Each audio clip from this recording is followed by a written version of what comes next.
कांग्रेस अगर इतना पैसे खा रही है तो क्या जो 17 सीटें आपने पैसे अगर देगी आप हालांकि ये फैसला बड़े लोग ले सकते हैं, लेकिन मैं अपनी ओर से यही कह सकता हूँ, उत्तर प्रदेश में भारतीय जनता पार्टी कैसे हारेगी, इस चीज की समझ आदरणीय अखिलेश यादव जी से बेहतर मैं नहीं समझता कोई और उतना अनुभव लेके रहा होगा उत्तर प्रदेश के मैदान में। और वो संकल्पित हैं, कटिबद्ध हैं, संघर्षरत हैं, और समाजवादी पार्टी कांग्रेस का ये इंडिया का गठबंधन ऐतिहासिक तौर पे यहाँ से जीतेगा और भारतीय जनता पार्टी को हराएगा। इस बात का यकीन मैं समझता हूँ। जो कोई भी साथी इस तरह की बात कह रहे हैं उनको रखना चाहिए। अच्छा, जो पीडीएफ फॉर्मूला चल रही है आपका इंडिया गठबंधन, लेकिन पीएस और ओबीसी ये दोनों लोग अलग अलग चुनाव कर रहे हैं। ओबीसी ने भी ऐलान कर दिया है। देखिए, कौन क्या ऐलान कर रहा है, देश के अंदर इतनी पार्टियां हैं, हर आदमी स्वतंत्र है अपनी बात को कहने को, अपने फैसले लेने को। लेकिन सवाल ये है कि उत्तर प्रदेश का आवाम विपक्ष में सबसे मजबूत तौर पे किनको देख रहा है। और जब आप ये बात करोगे तो मैं समझता हूँ समाजवादी पार्टी आदरणीय अखिलेश यादव जी का नेतृत्व ही ऐसा नेतृत्व है जो बीजेपी और एनडीए को यहाँ से हराएगा। और जैसा कि आप हम सब जानते हैं, देश की राजनीति उत्तर प्रदेश से तय होती है।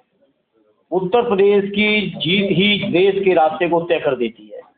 और मुझे यकीन है कि आदरणीय अखिलेश यादव जी के नेतृत्व में उत्तर प्रदेश के अंदर इंडिया गठबंधन की सफलता भारतीय जनता पार्टी के विजय रथ को रोकेगा, और रोकेगा ही नहीं बल्कि इंडिया की सरकार के गठन में एक महत्वपूर्ण भूमिका निभाने का काम उत्तर प्रदेश के मैदान से होने जा रहा है। राष्ट्रीय अध्यक्ष जी को सीबीआई का नोटिस किस तरह से देखते हैं? हालांकि उन्होंने लेकिन जवाब दिया, जानकारी मिल रही है कि दोबारा उनको सीबीआई नोटिस। देखिए, राष्ट्रीय अध्यक्ष जी को, हमारे परिवार को, नेताजी के उनके पूरे जीवन काल में, जहाँ तक मुझे याद है 2005 से लेके उनके आखिरी सांस तक सीबीआई के लोगों ने लगातार नोटिस, जांच से लेके तमाम तरीके के परेशान किया है। ये बीजेपी के लोगों ने फार्मूला ढूंढ लिया है, न केवल उत्तर प्रदेश में माननीय अखिलेश यादव जी को, बल्कि देश के अलग अलग इलाकों में भी जो भी विपक्ष के नेता मौजूद हैं उन सभी नेताओं को घेरने के तमाम तरीके के षड्यंत्र लोगों ने किए हैं। और इन तमाम चीज़ों को उत्तर प्रदेश सहित पूरे देश का जनमानस देख रहा है। और ये राजनीतिक प्रेरित नोटिस हैं, इनका जवाब मैं समझता हूँ लोग अपने चुनाव में वोट के माध्यम से देंगे। और ये जनता देख रही है, जनता बहुत आगे तक की चीज़ों को समझ रही है और वो जान रहे हैं कि नोटिस क्यों आ रहे हैं। बदायूं में जैसे आपकी जगह को कर दिया गया, तो क्या आगे भी इस तरीके के फेरबदल देखने को मिल सकते हैं? देखिए, राष्ट्रीय अध्यक्ष जी का हक है, उनका अधिकार है, और वो बेहतर समझ सकते हैं कि किस व्यक्ति को कहाँ पे लड़ाने से पार्टी को या गठबंधन को ज़्यादा लाभ है। मुझे याद है 20 तारीख को आदरणीय चाचा जी की घोषणा हुई और 21 तारीख को मेरी एक पहले से कार्यक्रम प्रस्तावित था। उस प्रस्तावित कार्यक्रम में मैंने आदरणीय चाचा जी के लिए वोट की अपील और प्रार्थना करके मैं आया हूँ बदायूं के लोगों में। और ऐसा ही नहीं कि केवल अपील करके आया हूँ, अभी ज़रूरत पड़ेगी तो जितने बार ज़रूरत होगी उतने बार जाऊँगा। बदायूं भी जीतेंगे, मैनपुरी भी जीतेंगे, प्रदेश भी जीतेंगे और इंडिया गठबंधन के साथ मिलकर देश भी। गाजीपुर में जो उसमें क्या चर्चा, वो बहुत पॉपुलर लीडर हैं।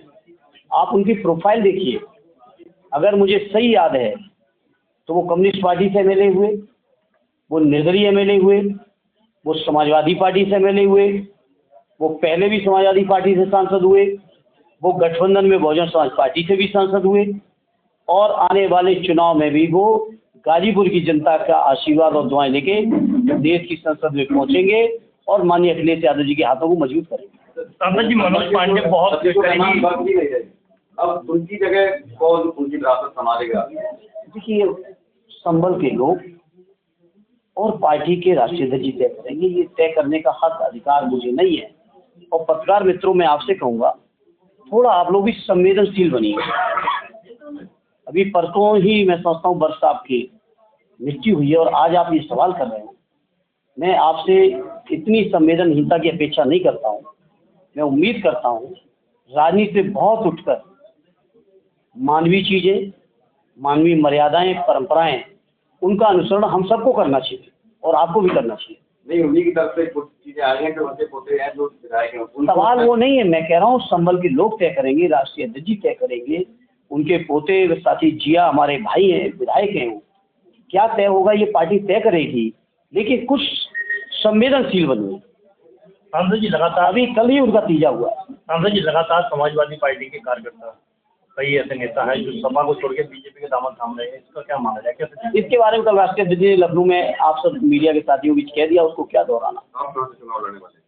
हम समाजवादी पार्टी के सिपाही हैं, राष्ट्रीय अध्यक्ष जी मेरे भविष्य के लिए, मेरे वर्तमान के लिए जो फैसला लेंगे उस फैसले को यथारूप न केवल स्वीकार करके उस फैसले को साकार करने की जितनी मेरी क्षमता होगी पूरा करेंगे।